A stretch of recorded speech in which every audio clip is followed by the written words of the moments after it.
오늘 이 땅에 오신 예수 그리스도 그분을 기념하는 이 성탄절을 맞이하여 예배 자리에 나오신 여러분들을 주님의 이름으로 다시 한번 환영하고 사랑합니다. 우리 옆에 계신 분들 다시 한번 향하여 메리 크리스마스 이렇게 외치죠. 네. 여러분, 너무 쉬운 질문이기도 하지만 중요한 질문이기 때문에 여러분들에게 질문을 던집니다. 우리의 구원을 위해서 예수 그리스도께서 이 땅에 오셨음을 믿으십니까? 믿으십니까? 예. 예수 그리스도께서는 우리를 위해 이 땅에 오셨습니다. 성경은 이 땅에 오신 예수 그리스도를 여러 가지 모습으로 묘사하고 있습니다. 어떤 성경에서는 빛으로 오신 예수 그리스도, 또 어떤 성경에서는 인간의 몸으로 오신 예수 그리스도, 또 죄인을 부르러 오신 예수 그리스도, 오늘 오전과 또 저녁에 함께 살필 왕으로 오신 예수 그리스도, 또 종으로 오신 예수 그리스도, 이 모습으로 예수 그리스도의 이 땅에 오심을 묘사하고 있습니다.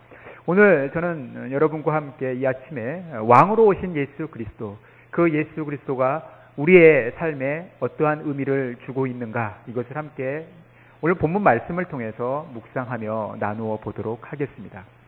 오늘 본문 말씀은 여러분들이 또 읽어보시고 또 많이 아시는 것처럼 이스라엘 헤롯 왕 때에 이제 베들레헴에 아기 예수가 태어난다라는 이 소식을 듣고 동방의 박사들이 별을 쫓아오다가 이곳까지 이르게 됩니다. 그리고 그들에게 이렇게 이야기하죠. 2절 말씀 같이 한 목소리를 읽겠습니다. 시작. 유대인의 왕으로 나신 이가 어디 계시냐? 우리가 동방에서 그의 별을 보고 그를 경배하러 왔노라 하니. 이제 유대인으로 왕으로 나신 이가 어디 계시냐 하면서 동방으로부터 온 박사들은 이것을 예루살렘에 가서 묻게 됩니다. 이 이야기를 듣자 이제 헤롯 왕과 예루살렘은 박학학 뒤집히죠. 3절 말씀 보시죠. 같이 한 목소리 읽겠습니다. 헤롯 왕과 온 이스라엘 예루살렘이 듣고 소동한지라. 헤롯 왕은 정통 유대인이 아닙니다. 에돔의 후손인 이둠의 출신입니다. 그러니까 이 헤롯 왕은 정통 유대인이 아니라는 거예요. 그러니까 로마 원로들에 의해서 이스라엘의 분봉왕으로 세워진 왕입니다. 이방인들에 대해서 굉장히 배척심이 강한 유대인들에게 있어서 이 혈통이 순수하지 않다라는 것은 굉장히 핸디캡이 될 수 있는 것이죠. 그러니까 이 헤롯 왕은 이 혈통적 컴플렉스를 늘 가지고 있던 사람이에요. 그러다 보니까 이 혈통적 컴플렉스를 극복하기 위해서 유대인의 환심을 사야 했습니다. 그러다 보니까 46년 동안 이 예루살렘 성전, 이걸 헤롯 성전이라고 하는데 성전을 짓기에 이르는 거예요. 이스라엘 백성들한테 이 웅장한 성전을 보여준다면 얼마나 그들로부터 환심을 사겠습니까?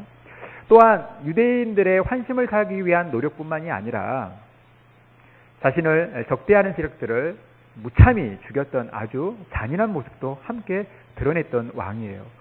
그런 헤롯 왕에게 늦은 나이, 70이 다 된 늦은 나이임에도 불구하고 유대인의 왕으로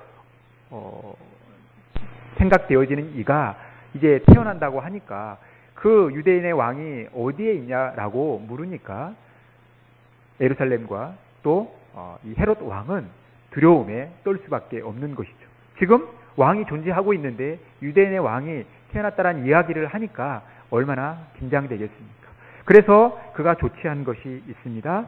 바로 제사장과 서기관들을 모아서 이 사실을 알아보게 하는 거예요. 그리스도가 어떻게 났냐라는 거예요. 이때 대제사장과 서기관들이 미가서 5장 2절의 말씀을 인용하여 이렇게 말을 합니다. 우리 15절 말씀 같이 읽겠습니다. 시작. 또 유대 땅 베들레헴아, 6절이네요. 6절 말씀을 같이 읽겠습니다. 시작. 또 유대 땅 베들레헴아, 너는 유대 고을들 중에서 가장 작지 아니하도다. 내게서 한 다스리는 자가 나와서 내 백성 이스라엘의 목자가 되리라 하였으니라. 이 말을 듣자 더 긴장할 수밖에 없는 것입니다. 그러면서 헤롯은 그 박사들을 불러서 별이 나타난 때를 묻게 되는 것이죠. 그러면서 베들레헴으로 그들을 보내면서 자세히 알아보게 하고 또 자기도 이 왕에게 유대인의 왕으로 태어난 이에게 경배하겠다라는 이야기를 합니다. 그리고 나서 이제 헤롯을 떠난 동방 박사들, 동방에서 온 박사들은 아기 예수께 가게 되는 것입니다. 오늘 성경은 이 땅의 왕으로 오신 예수 그리스도의 모습을 분명히 보여주고 있습니다. 오늘 우리가 읽었던 1절에서 12절 말씀까지 이 왕이라는 단어가 굉장히 많이 등장하기 때문에 그렇습니다. 그렇다면 예수 그리스도께서 이스라엘의 왕으로 이 땅에 오셨는데 이제 현대 대한민국 국민으로서 살아가는 우리들에게 있어서 이스라엘의 왕으로 오신 그 예수 그리스도가 어떤 의미가 있겠냐라는 거예요. 이스라엘의 왕으로 오신, 유대인의 왕으로 오신 그 예수 그리스도가 이 시대를 살아가는 우리 각자에게 어떠한 삶의 의미를 던져줄 거라는 거예요. 우리가 그 의미를 발견하기 위해서 오늘 본문에 등장하고 있는 내용 중에 잘 이해가 되지 않는 부분 세 가지 이 질문을 던져보면서 이 답을 찾아가면서 오늘 유대인의 왕으로 오신 예수 그리스도, 이 땅의 왕으로 오신 예수 그리스도가 이 시대를 살아가는 우리들에게 어떠한 삶의 의미를 주는지를 함께 살펴보도록 하겠습니다. 첫 번째 질문이에요. 왜 동방 박사들, 이 동방에서 온 박사들은 별 볼 일 없는 이스라엘, 유대인의 왕으로 왔다라는 이 사실에 대해서 이 이웃 왕의 탄생을 이렇게 생각하면서 동방에서부터 이 유대 땅까지 오게 되는 이 수고를 하고 있냐라는 거예요. 사실 당시 이스라엘은 별 볼 일이 없습니다. 로마의 속국으로 있어요. 헤롯 왕도 지역적으로 그냥 땅을 다스리는 분봉왕에 불과했습니다. 그러니까 유대인의 왕은 사실 특히 이방 민족들에게 있어서는 별 존재감이 없는 거예요. 힘이 없는 나라, 다른 큰 나라에 의해 속국으로 지내고 있는 그 이웃 나라 왕에 대해서 왜 이렇게 동방에서 온 박사들은 관심을 갖고 수고를 하냐라는 것입니다. 두 번째 질문, 대제사장과 서기관들은 그들이 연구한 성경을 통해서 유대 땅 베들레헴에 이스라엘을 다스릴 자가, 그 목자가 태어날 것을 분명히 알고 있음에도 불구하고 왜 대제사장과 서기관들은 베들레헴으로 가지 않았을까요? 이 서기관 앞에 백성의 서기관이라는 수식어가 따르죠. 그러니까 그들은 구약 율법과 성경에 능통했던 사람들입니다. 그들은 그 구약 성경을 연구해서 백성들 가운데 해석하고 설명해주는 그런 아주 중요한 일들을 했어요. 그러니까 백성들과 굉장히 친밀한 관계를 맺었다라는 것입니다. 그리고 그들 가운데는 이스라엘의 메시아 대망 사상이 아주 팽배했습니다. 이스라엘 백성들 가운데 이 메시아 대망 세상을 가지고 있는 이 상황 속에서 구약 성경에 능통했던 이들이 실제로 베들레헴의 유대인의 왕이 태어났다라는 이 소식을 들었음에도 불구하고, 이 이야기를 들었음에도 불구하고 왜 그들은 베들레헴으로 가지 않았을까라는 거예요. 세 번째 질문, 헤롯 땅은 자신이 유대인의 왕임에도 불구하고, 비록 분봉왕이지만 유대인의 왕임에도 불구하고 왜 박사들에게 그 상황, 베들레헴에서 상황을 자세하게 자기에게 알려주면 내가 가서 그에게 경배하겠다라는 뻔한 거짓말을 하고 있을까라는 거예요. 여러분, 이 세 가지 질문에 대한 답을 어떻게 찾아볼 수 있을까요? 그 답이 어디에 있을까요? 바로 1절에 있습니다. 우리 1절 말씀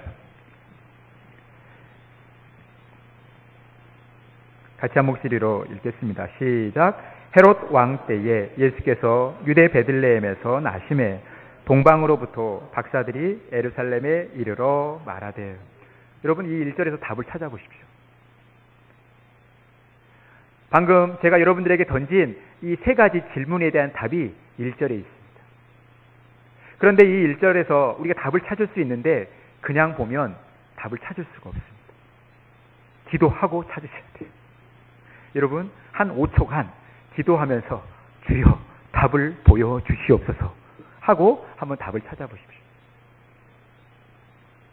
우리말 성경은 헤롯 왕 때에 예수께서 유대 베들레헴에서 나심에 동방으로부터 박사들이 예루살렘에 이르러 말하되, 이렇게 기록이 되어 있지만 성경 원문은 어떻게 기록되어 있냐면, 헤롯 왕 때에 예수께서 유대 베들레헴에서 나심에 동방으로부터 호련히 박사들이 예루살렘에 이르러 말하되, 혹은 헤롯 왕 때에 예수께서 유대 베들레헴에서 나심에 동방으로부터 보라 박사들이 예루살렘에 이르러 말하되.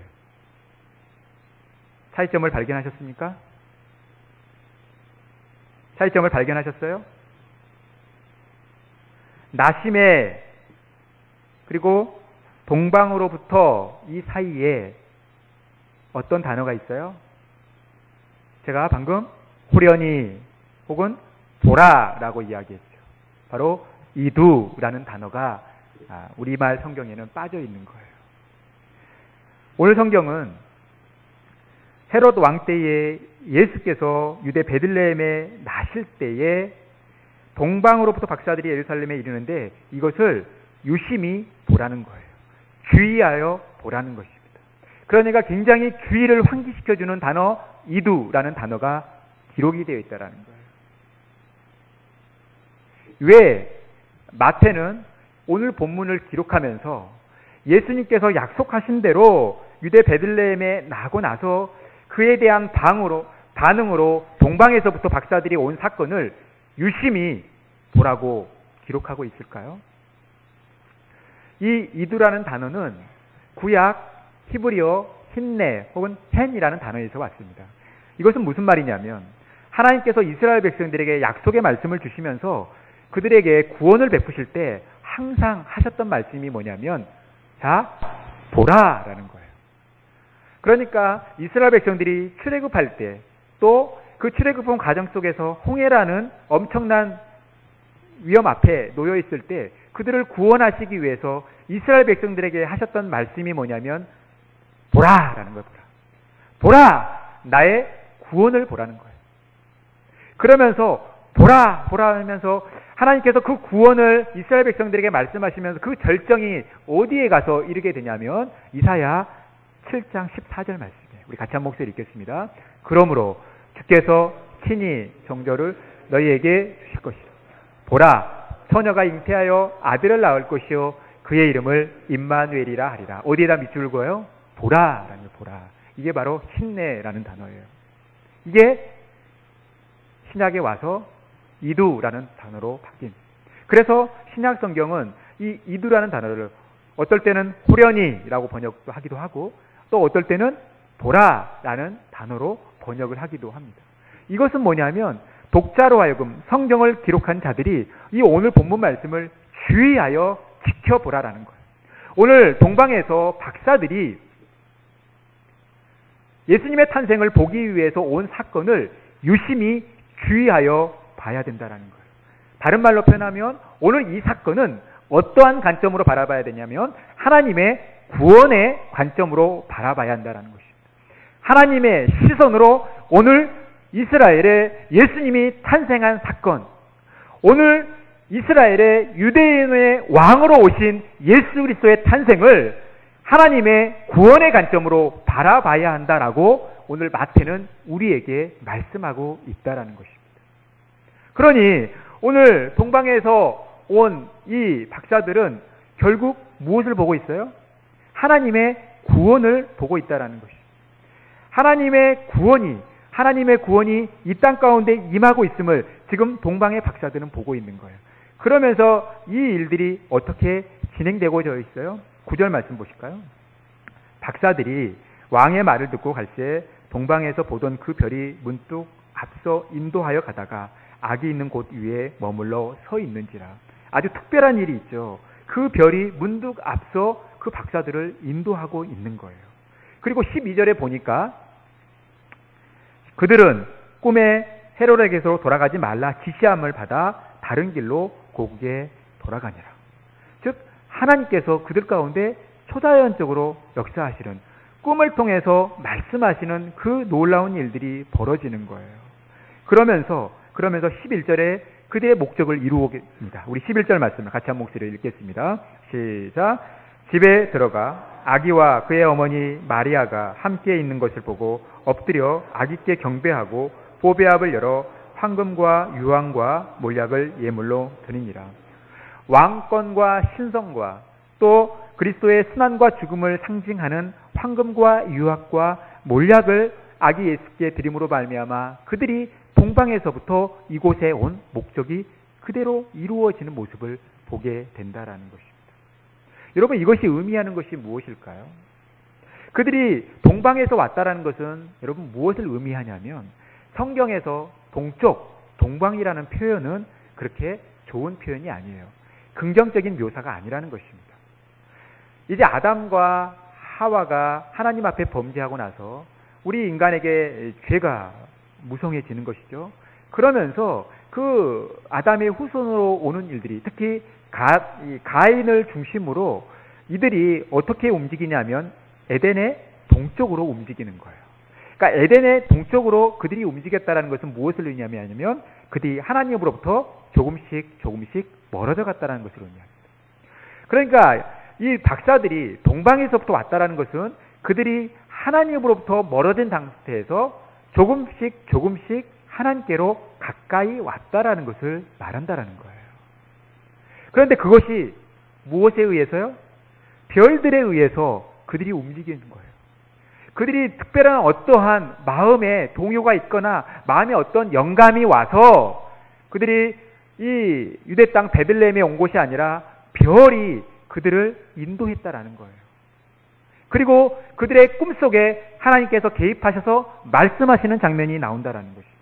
여러분, 이것이 무엇을 의미합니까? 바로 동방의 박사들은 하나님의 구원의 관점에서 그 별을 보았고 또 그 별의 인도함을 따라 움직이고 있다는 것을 보여준다는 거예요. 그러니 이 별의 실체, 이 동방 박사들이, 동방에서 온 박사들이 본 이 별의 실체가 무엇인가? 요한계시록 22장 16절은 우리에게 보여주고 있어요. 우리 같이 읽겠습니다. 나 예수는 교회들을 위하여 내 사자를 보내어 이것들을 너에게 증언하게 하였노라. 나는 다윗의 뿌리요 자손이니 곧 광명한 새벽별이라 하시더라. 예수님께서 자신을 드러낼 때 나는 다윗의 뿌리요 자손이고 곧 광명한 새벽별이라 라고 말씀하고 있는 거예요. 지금 동방의 박사들이 보고 있는 것이 무엇입니까? 바로 예수 그리스도라는 거예요. 별을 통해서 예수 그리스도를 보고 있는 거예요. 그래서 그 예수 그리스도를 따라 예수 그리스도께 가까이 나아가고 있는 모습을 보게 된다는 것입니다. 이것은 무엇으로 의미합니까? 바로 이미 예수님께서는 이 동방에서 온 박사들을 통해서 예수님의 구원이 유대인들뿐만 아니라 이방인들에게도 미치고 있음을 이미 보여주고 있다는 거예요. 하나님의 구원이 이스라엘뿐만 아니라 온 땅에 있는 사람들에게 그 예수 그리스도를 통해서 구원이 펼쳐지고 있음을, 그리고 그것이 실제적으로 그들 가운데 이루어지고 있음을 이 동방의 박사들을 통해서 증거하고 있다는 것입니다. 반면에 헤롯과 제사장, 사두개인들은 어떻습니까? 헤롯인 경우는 어때요? 자기가 혈통적 컴플렉스가 있기 때문에 늘 왕권이 도전받지 않겠어요? 그러다 보니까 유대인의 왕이 태어났다고 하니까 두려움에 쌓일 수밖에 없죠. 경계할 수밖에 없죠. 불안할 수밖에 없죠. 그러니까 진짜 왕을 못 알아보는 거예요. 그래서 박사들을 속이려고 했지만 그 박사들이 그 꿰매 속아 넘어가지 않는 거예요. 그래서 나중에 화가 나서 이제 태어난 아이들을 다 죽이려고 하죠. 서기관들은 어떻습니까? 그들이 구약 성경에, 구약 율법에 능통했음에도 불구하고 그들은 실체, 그 유대인의 왕의 실체를 지금 못 알아보고 있다는 것입니다. 이것은 다만 오늘 이 마태복음 1장에서만 일어나는 일이 아니에요. 이제 예수님께서는 나중에 십자가를 지시기 위해 빌라도 법정에 섭니다. 안나스와 가야바를 거쳐서 예수님은 빌라도 앞에 서요. 그가 백성들을 미혹했다는 죄목으로, 가이사에게 세금을 바치지 말라고 했다는 죄목으로, 자신이 그리스도라는 말을 했다는 이유로 이 죄목을 뒤집어 쓰고 빌라도 앞에 섰습니다. 빌라도가 이렇게 질문합니다. 요한복음 18장 37절 말씀. 우리 같이 읽겠습니다. 빌라도가 가로되 그러면 내가 왕이 아니냐? 예수께서 대답하시되 내 말과 같이 내가 왕이라. 내가 이를 위하여 태어났으며 이를 위하여 세상에 왔나니 곧 진리에 대하여 증언하려 함이로다. 무릇 진리에 속한 자는 내 음성을 듣느니라. 예수님은 자기가 왕이라고 합니다. 그런데 빌라도도 그것을 인정해요. 그런데 예수님을 고소했던 모든 무리들은 예수님의 왕됨을 인정하지 않고 있다는 거예요. 그러니까 헤롯과 서기관의 모습이 이제 복음서 이후에 예수님께서 십자가에 지시기 전에 재판을 그 장면 속에 그대로 이어지고 있는 모습을 보게 되는 거예요. 예수님은 자신을 유대인의 왕이라고 말하지만 이스라엘 백성들은 예수님을 유대인의 왕으로 인정하지 않는다는 거예요. 서로 오해하고 있다는 거예요. 안 맞는 거예요. 예수님은 유대인의 왕이라고 하지만 저들은 유대인의 왕으로 인정하지 않고 있다는 거예요. 예수님은 그 이유를 뭐라고 말씀하고 있어요? 너희들이 진리 안에 있지 않기 때문에, 진리에 속해 있지 않기 때문에 내가 이스라엘의 유대인의 왕이라는 사실을 너희가 모른다라고 말씀하고 있다는 거예요. 그렇다면 우리가 진리 안에 있다라는 것은 무엇입니까? 하나님의 관점으로 예수 그리스도를 바라보는 거예요. 하나님의 구원의 관점으로 예수 그리스도를 바라보는 것입니다. 이 세상에 속한 것이 아니라고 예수님은 말씀하셨어요. 자신의 나라가 이 세상에 속한 것이 아니라는 것이죠. 이 말은 자신의 왕되심이 이 세상의 관점으로 봤을 때는 도저히 이해할 수 없는 왕되심이라는 거예요. 그렇다면 진짜 하나님의 구원의 관점으로 바라보고 있는 예수님의 왕되심은 어떤 모습이냐는 거예요. 우리가 이것을 이해하기 위해 이 그림 하나를 보셔야 됩니다. 여러분, 왕이 한자로 뭐예요? 앞에 여러분들이 보시는 것처럼 저게 왕자죠. 그렇죠? 한자. 근데 여러분들이 믿음의 눈으로 보면 이 임금 왕자라는 곳에서 이것을 볼 수 있어야 돼요. 바로 예수님의 십자가를 볼 수 있어요. 조금 더 나아가서 하나님과 인간, 우리 인간이 도저히 하나님께 나아갈 수 없지만 예수 그리스도께서 우리를 위하여 십자가에 달려 죽으심으로 말미암아 우리가 하나님께 나아갈 수 있는 길이 열렸다는 거예요. 우리가 하나님께 나아가는 유일한 길은 우리 인생의 절망 속에서, 우리 인생의 죽음 속에서 헤어날 수 있는, 이 문제를 풀 수 있는 유일한 방법은 우리 주 예수 그리스도라는 것입니다. 우리 주 예수 그리스도께서 우리를 위하여 십자가를 지심으로 말미암아 도저히 인간의 힘으로는 하나님께 나아갈 수 없지만 그 예수 그리스도의 십자가, 그 예수 그리스도의 이름을 의지하여 하나님께 나아갈 수 있는 길이 열렸다는 것입니다. 예수 그리스도께서 왕으로 오셨다는 것은 바로 이것을 의미하는 거예요. 우리의 힘으로는 도저히 하나님께 나아갈 수 없지만, 우리의 힘으로는 도저히 하나님께 예배할 수 없지만 하나님께서 이 땅에 왕으로 오심으로 말미암아 다리 역할을 해주신 거예요. 여러분, 이 세상의 왕의 관점은 어떤 겁니까? 통치하고 군림하는 거예요. 자신의 권력을 과시하는 것으로 묘사되어집니다.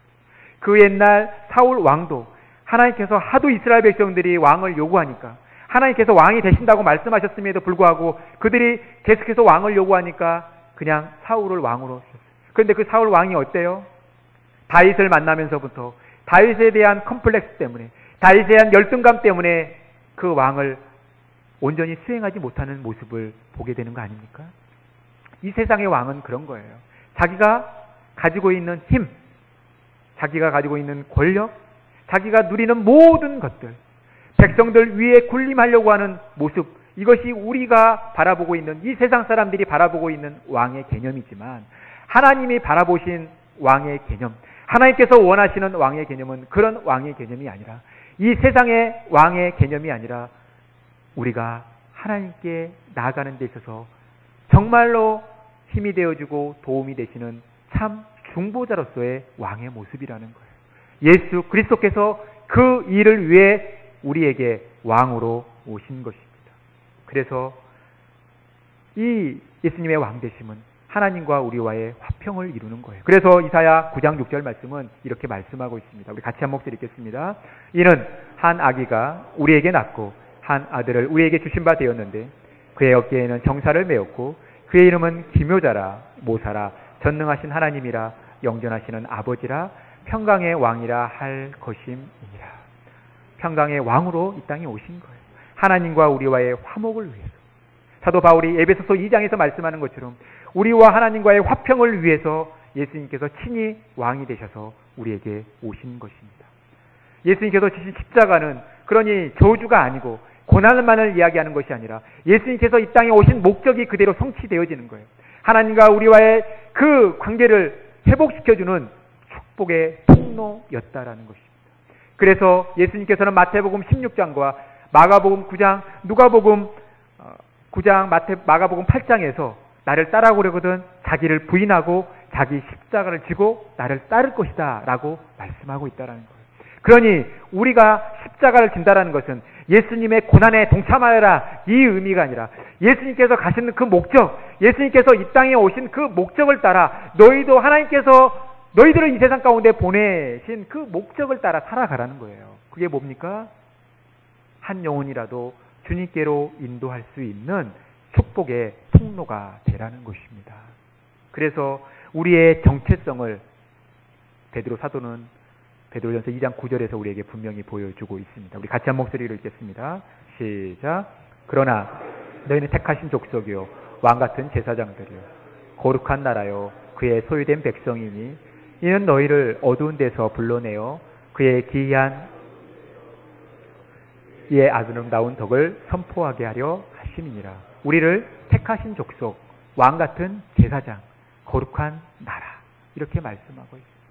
결국 우리를 왕같은 제사장으로 삼으신 목적이 어디 있습니까? 하나님의 아름다운 덕을 많은 사람들에게 선포하는 우리가 하나님의 축복의 통로가 된다는 것입니다. 이 은혜가 저와 여러분들 가운데 가득 넘치기를 간절히 바라겠습니다. 우리가 구원의 관점으로 하나님의 구원의 관점으로 왜 이 땅에 존재하고 있는가? 내가 왜 이곳에 살고 있는가? 왜 하나님께 예배하고 있는가? 우리가 왜 이웃을 향하여 나아가야 되는가? 왜 우리가 저들에게 복음을 증거해야 되는가? 우리가 왜 저들에게 하나님의 사랑을 전하며 섬기는 삶을 살아가야 되는가? 이것이 보이기 시작하는 거예요. 구원의 관점으로 하나님의 관점으로 보지 못하니까 자기의 것을 지키기 위해 헤롯은 자신의 적대 세력을 죽이려고 하는 것입니다. 구원의 관점으로 바라보지 못하기 때문에 그들 가운데 진리가 없기 때문에 아무리 성경을 알고 있다 할지라도 그것을 삶 속에 적용하지 못하는 거예요. 우리는 그렇게 살아가면 안 된다라는 것입니다. 하나님의 구원의 관점으로 왜 내가 이 땅에 존재하는가? 더 이상 나의 것으로 여기지 않고 하나님께 드리는 것을, 이웃을 위해 내 물질을 사용하는 것을 아까워하지 않는 것. 하나님 말씀을 들었다면, 하나님 말씀을 깨달았다면 그 말씀대로 우리의 삶 가운데 살아가는 것, 그대로 실현하며 살아가는 것, 이것이 하나님께서 우리를 이 자리에 부르신 목적. 이 성탄절 아침 하나님께서 예수 그리스도를 우리의 왕으로 보내신 목적이라는 것입니다.